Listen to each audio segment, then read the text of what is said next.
Steiner Waldorf education as a healing force for humanity and as the best education that we could bring to children.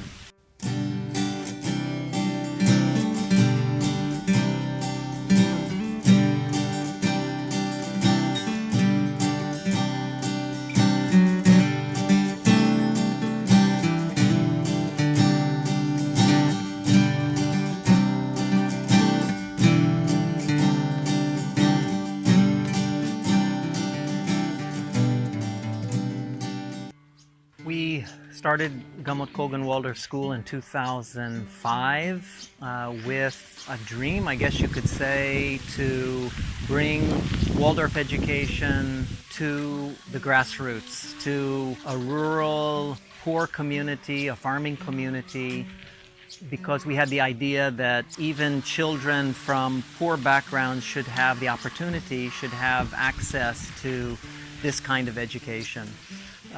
We 13 years ago, and we've grown from one classroom with 4 children, which is the classroom behind me here, to now having 265 children from kindergarten to grade 12. My wife and I were co-founders of the school. It was the education that we wanted for our own children, and we wanted this education to be available also for the children of the community here. So sometimes we're asked why the school is so far from Iloilo City. It was meant to be for the community, but also we wanted a school in a nature setting where the children had a more natural atmosphere in which to learn, in which to run, play, explore. It's cleaner environment, cleaner air.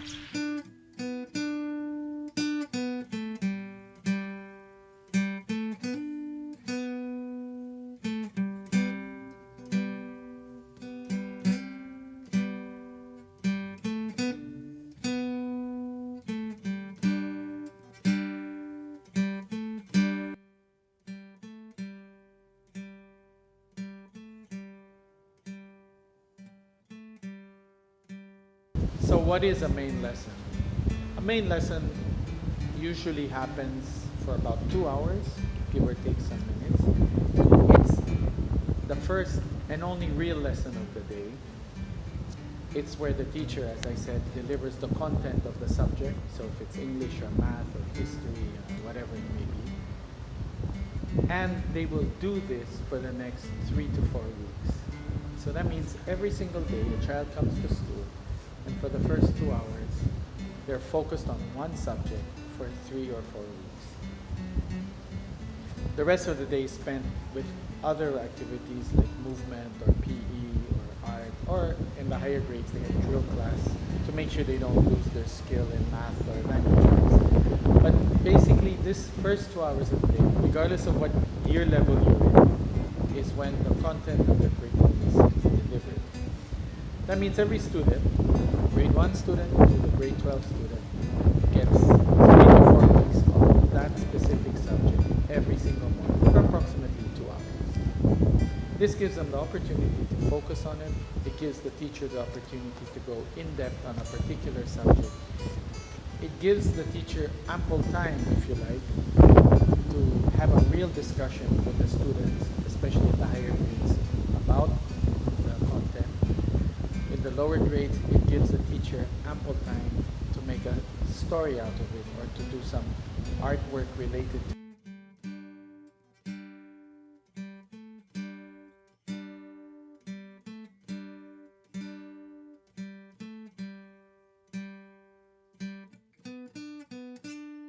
Ideally, in grade school, although it doesn't happen as it's happening maybe less and less now because of the difficulty of the situation, one teacher carries a child or carries a class from grade 1 to grade 8. So can you imagine the daunting task that is, especially for the teacher, to be committed to a class for 8 years, committed to growing with this class, it's an amazing journey for the teacher to be able to see these tiny children, right? These tiny human beings one day grow up 8 years from now and become young men and women, young ladies, for example, and young gentlemen.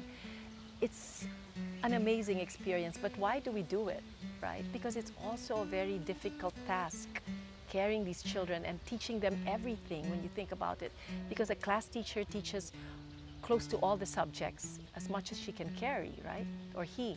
So if you carry a class from 1 to 8, the material will be new every year, right? Because first it's material for grade 1, and then it's material for grade 2 and 3 and 4. So this striving teacher, you know, who absolutely has to do her best, right, to give the best, is what the child sees. And what greater inspiration is that for a child to also do her best or do his best to learn. In a Waldorf school, we don't use books, right? We make what we call main lesson books. So we don't use, what do you call this, textbooks. The teacher is the textbook. And the teacher then also teaches according to what he senses the children need, right? He doesn't just blurt out things that he plans in his main lesson, in his daily plan, for example. He has to be an artist. The teacher also has to be an artist and know when the children say, okay, today that's probably not what they need. Maybe we'll do that tomorrow. Today we do something else. So the teacher is an artist. He can only do that, or he does that better, when he knows the children very well. So why is it important to have a good relationship between the parent and the teacher in Waldorf education? When we educate the child, we don't educate just a part of him. We educate his whole being, meaning his head, heart, and hands. So to do this, we need a very clear picture of the child. We need to know not only what happens in school, where he spends maybe for the young child 4 hours, or when they're older, maybe just the day, but we have to know also what happens outside of school, because a lot of times what happens outside of school, especially at home, is what affects his behavior in school. So there you see, when you collaborate with a parent who knows more about the child than anybody else in the world, you'll get his secrets, you'll get glimpses of why he's this way. You get answers to the riddles that come up for this child. And so it's really a much better way to help the child. When we educate children, we're not educating machines, we're educating human beings. And to do this, we have to have a really good relationship with the child, the teacher, I mean. And to have a good relationship with this child, you have to really get to know the child. You have to get to know the person, as is true for any relationship. To know a person is to love the person. That's one important reason that the parent-teacher relationship is so important. We emphasize here that it's a healing, it's a healthy education. We try to be consistent and coherent, that not only is the curriculum bringing a healing power to education, but that we don't serve junk food on campus. We encourage the families to prepare healthy meals and healthy food. The snacks that we provide is with a mind to being healthy. Our students experience music.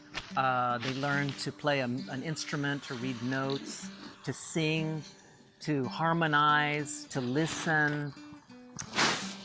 They learn to be part of a group, to be able to work together. These are some of the most prized qualities that employers are often looking for today in whatever field. For instance, I tell parents that every child, whether boy or girl, they're taught to knit. And that knitting, even in grade 1, this part of the crafts curriculum, if you will, it seems like such a simple, maybe antiquated activity, but through knitting, the teachers can tell where an individual child is having difficulty, what do they need to develop, to overcome, how do they do their stitches, are they too tight or too loose, are they able to create balance, how do they combine colors. A loving authority meaning that the child will follow you as a teacher because he knows you love him. He can only do that, or it's much easier to do that when he knows that his parents also trust and love the teacher. School, every teacher has that opportunity to show how what they teach is related to everything else you're doing, because somehow by allowing them to deepen in one block, putting a completely different block afterwards, and still being able to relate to the previous block, so the world isn't made up of separate little pieces that never talk to each other. It's actually made up of separate little pieces that are completely connected and have a relationship with each other. So we have state requirements. The government requires us to submit grades. We have grades. We have a way of assessing. But it allows the teacher to look at the student as an entire human being and not just whether they have the skill for a particular topic. And therefore, we feel that it gives the opportunity to give a fairer grade, a fairer assessment of the student than simply what they got on the test. We do that through our quarterly kamustahan with parents and other opportunities to invite speakers and have parents come and participate. So you really get a full picture, head, heart, and hands of what this child is. We want our parents to be as participative as possible, to know as much as possible, because ultimately we need them to support the education from the home. Just by being there, feeling the space, seeing how small or big it is there a lot of technology around the child? All this then is important information that the teacher can use when she faces this child. The more you know the child, the more you love the child. You can love the child, and the more you can teach the child. PE is another wonderful subject that parents get all tense about. They want to know how soon their kid can go to Milo Best, because their child is always the next PBA, NBA superstar. That gives us the opportunity to meet the child where they are, and that they don't have to be pressured to learn something before they're ready. We trust and love the teacher as well, because subconsciously he knows that my rock, who's my mother or my father, or both, they trust this person who is in front of me every day. So I feel safe enough to trust this person as well. And obviously, that's the key to learning, when there is trust. So now, what does that mean? That means that the student gets to see that all the different lessons are actually interconnected in some way. They have some relationship.